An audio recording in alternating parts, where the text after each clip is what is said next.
जय श्री कृष्णा। आज मैं आपके साथ श्रीमद् भगवत गीता के 12वें अध्याय के श्लोकों का अर्थ सहित विवेचन साझा करूंगी। 12वें अध्याय का नाम भक्ति योग है। गीता का सबसे महत्वपूर्ण अध्याय है। इसमें सबसे पहले अर्जुन भगवान से ये प्रश्न करते हैं कि सगुण साकार और निर्गुण निराकार की उपासना में क्या भेद है। अर्जुन उवाच एवं सततयुक्ता ये भक्तास्त्वां पर्युपासते ये चाप्यक्षरमव्यक्तं तेषां के योगवित्तमा। जो भक्त इस प्रकार नित्य निरंतर आप में लगे रहकर, आप मतलब सगुण साकार में लगे रहकर आपकी उपासना करते हैं और जो अविनाशी निर्गुण निराकार की उपासना करते हैं, उन दोनों में कौन उत्तम योग देता है। इसका उत्तर भगवान देते हैं दूसरे श्लोक में। श्री भगवान उवाच मय्यावेश्य मनो ये मान नित्ययुक्ता उपासते श्रद्धया पर्योपेतास ते मे युक्ततमा मता। इसमें भगवान बताते कि मुझ में मय्यावेश्य, मुझ में मन को लगाकर नित्य निरंतर नित्य युक्ता, मुझ में लगे हुए जो भक्त श्रद्धया पर्योपेतास परम श्रद्धा से युक्त होकर मेरी सगुण साकार की उपासना करते हैं, वे मेरे मत में सर्वोत्तम योगी हैं। ये त्वक्षरमनिर्देश्यम् अव्यक्तं पर्युपासते सर्वत्र गमचिन्तयि च कूटस्थमचलं ध्रुवं सन्नियम्येन्द्रियग्रामं सर्वत्र समबुद्धयः ते प्राप्नुवन्ति मामेव सर्वभूतहिते रताः।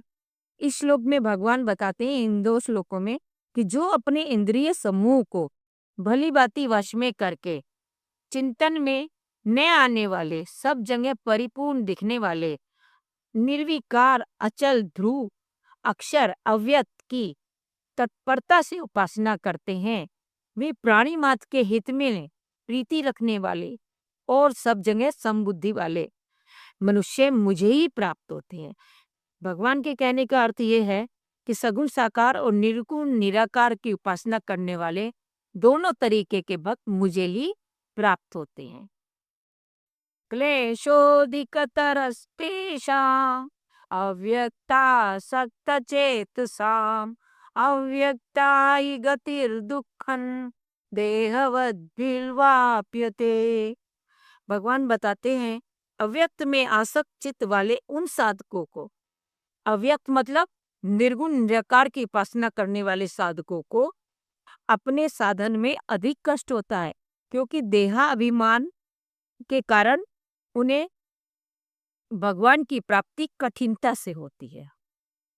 ये तु सर्वाणि कर्माणि मयि सन्न्यस्य मत्पराः अनन्यनेव योगेन मां ध्यायन्त उपासते तेषामहं समुद्धर्ता मृत्यु संसार सागरात् भवामि न चिरात् पार्थ मय्यावेशितचेतसाम्।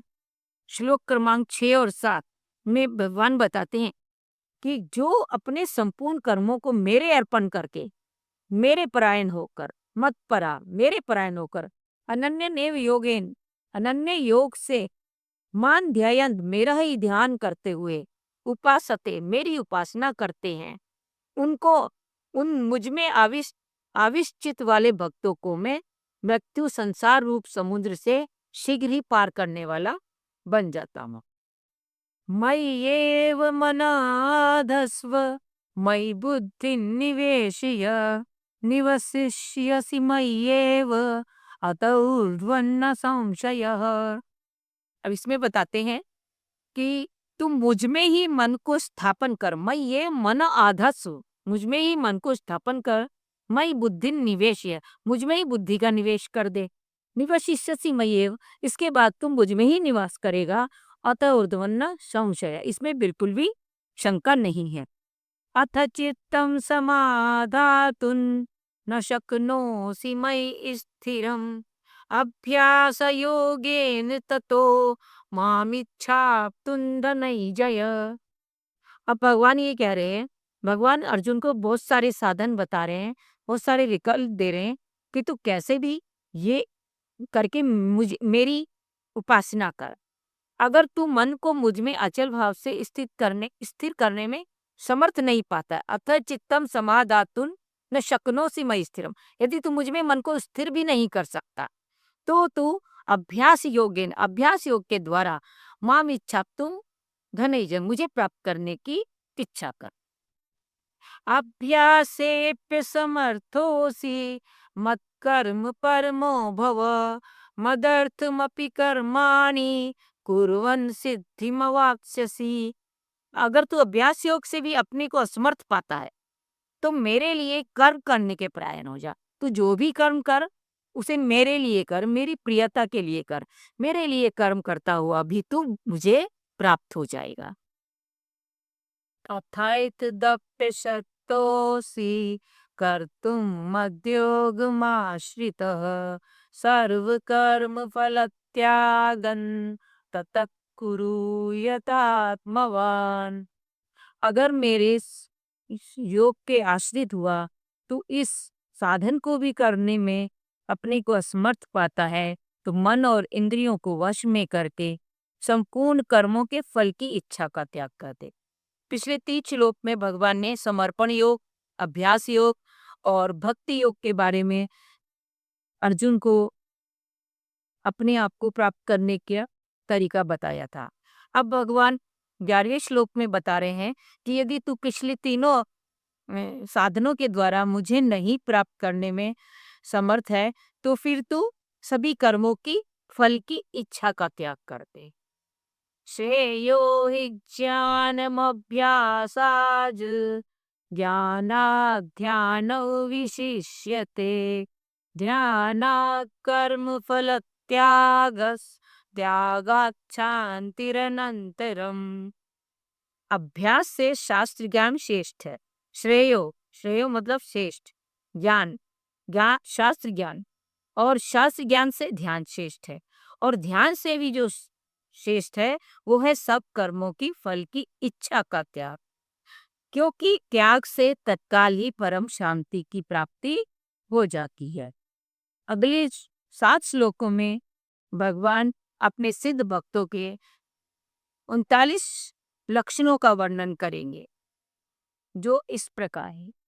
अद्वेष्टा सर्वभूतानां मैत्रः करुण एव च निर्ममो निरहङ्कारः समदुःखसुखः शमी संतुष्टः सततं योगी यतात्मा दृढ़निश्चयः मयि अर्पितमनो बुद्धिर् यो मद्भक्तः स मे प्रियः।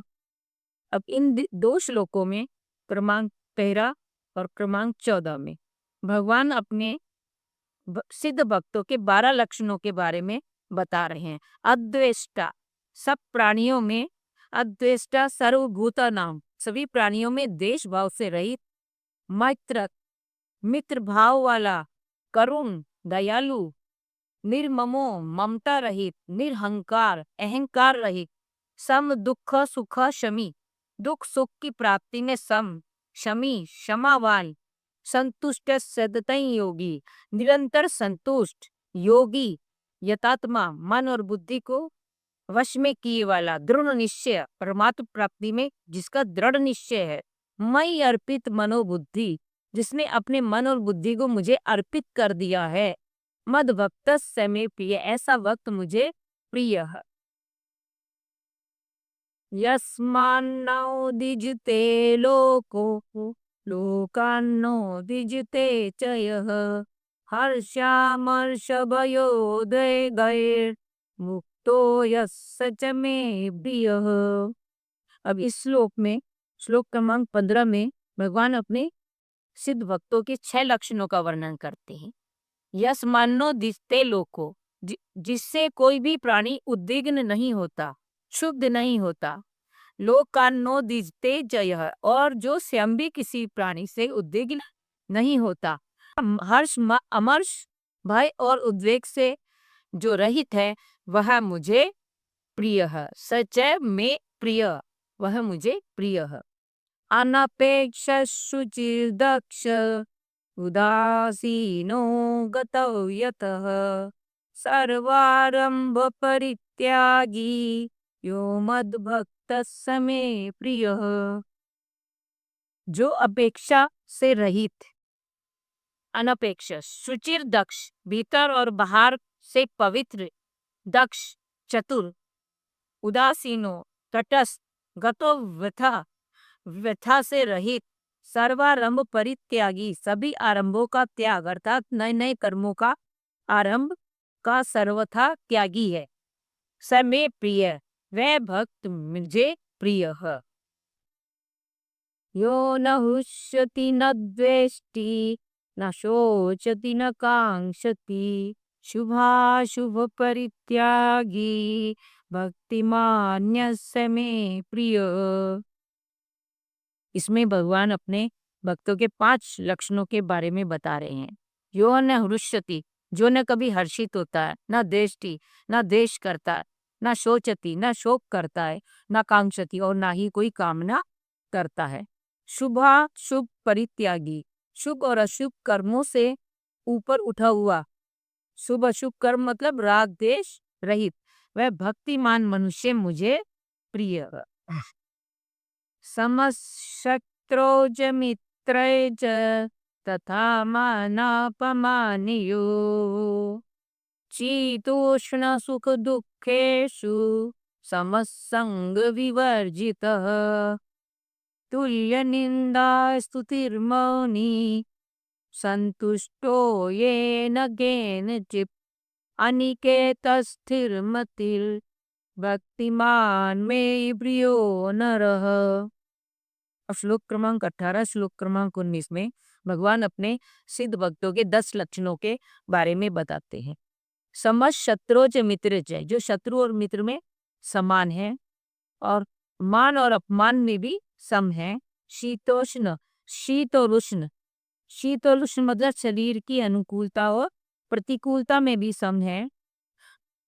समस्त संग विवर्जित है, सुख दुख में भी सम है, और आसक्ति रहित है। संग विवर्जित है, संग मतलब आसक्ति, आसक्ति रहित है। तुल्य निंदा स्तुति मौनी, जो निंदा और स्तुति में भी सम है। संतुष्टो ये न के निश्चित, और हर प्रकार से संतुष्ट है। मौनी, मननशील, अनिकेतस, रहने के स्थान में भी संतुष्ट है, तथा शरीर में ममता और आसक्ति से रहित, स्थिर बुद्धि वाला है। वह भक्तिमान मनुष्य मुझे प्रिय है। अब ये आखिरी श्लोक है जो भगवान अपने साधक भक्तों के का वर्णन कर रहे हैं, जिन्हें अभी सिद्धि प्राप्त नहीं हुई है, जो अभी अपने प्रयत्न में लगे हुए हैं। ये तु धर्म्यामृतमिदं, यथोक्तं पर्युपासते, श्रद्धाना मत्परमा, भक्तास्तेतीव मे प्रिया। परंतु जो मुझ में श्रद्धा रखने वाला और मत परमा, मेरे ही परायण भक्त, इस धर्ममय अमृत को जैसा कहा है वैसा ही भली भांति सेवन करते हैं, वे मुझे अत्यंत प्रिय। जय श्री कृष्ण।